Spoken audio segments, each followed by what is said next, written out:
It seems like every few years a developer comes forward to try and reinvent the wheel in an attempt to be the next big thing in the Souls-like genre. Rarely has it ever succeeded, with games either going too far and overwhelming the player, or not far enough, seeming like hollow recreations of games we have already seen. However, developer NeoWiz attempts to strike a balance between these two outcomes, paying homage to its predecessors while still introducing new concepts and mechanics to a vaguely familiar world. This game is not Bloodborne. It's not trying to be. But the very core of what made that game so special is here, and it's here in spades.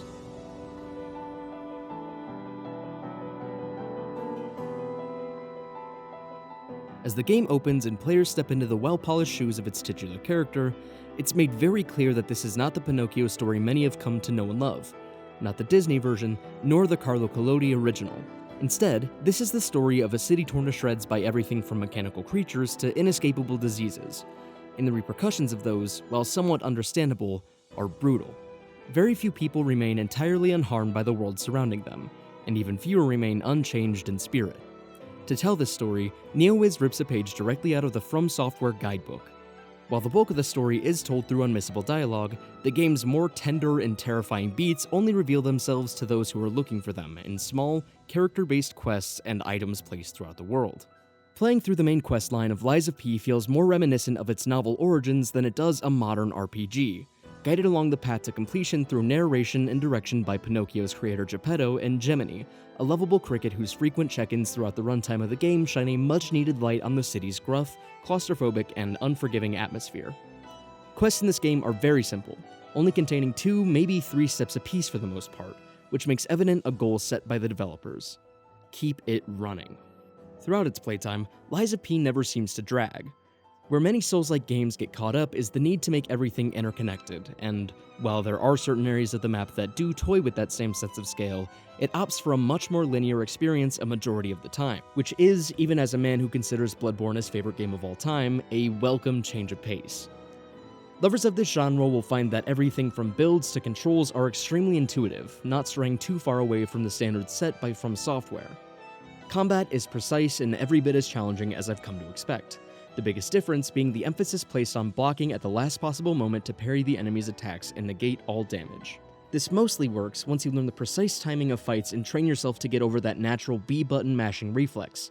It's not too big of a hurdle to climb outside of a few notable issues. While I do appreciate the majority of what NeoWiz sets out to do with this new combat focus, I also worry for newcomers who are either unsure or unaware of the differences in these builds. 2 of the initial 3 options for weapons presented towards the beginning of the game are motivity weapons, essentially your strength build equivalents. But the technique build, this game's equivalent to a dexterity build, plays extremely differently from the others.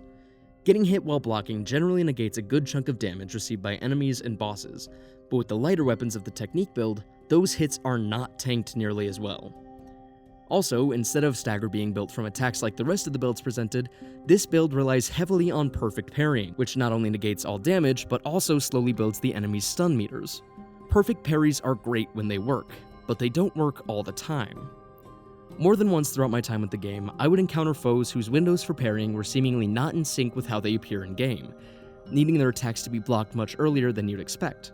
If this was consistent, I would be fine, but having to guess whether or not your block will save you even though you've memorized every attack is not fun, and it takes away from the generally stellar combat.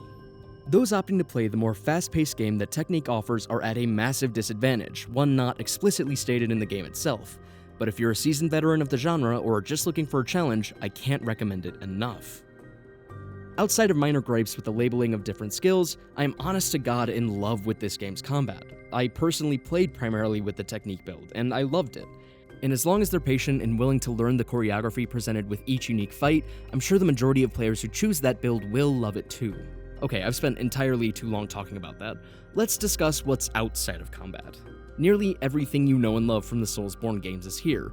Shifty merchants, shiftier side characters, breathtaking music, and I mean seriously, I know these games are known for their music, but this is above and beyond. And plenty of items to boot.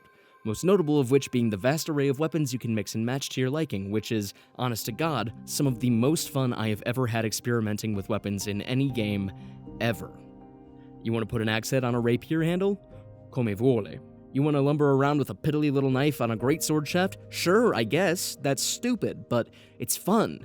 And it knows it's fun, and it knows that it's stupid. It seems keenly aware of all of this, and that's what makes this game feel so special. Lies of P is aware of its place in the current gaming landscape. The developers clearly love and honor the games they're riffing on, which shows in the little details and the quality of life changes only fans of these games would recognize.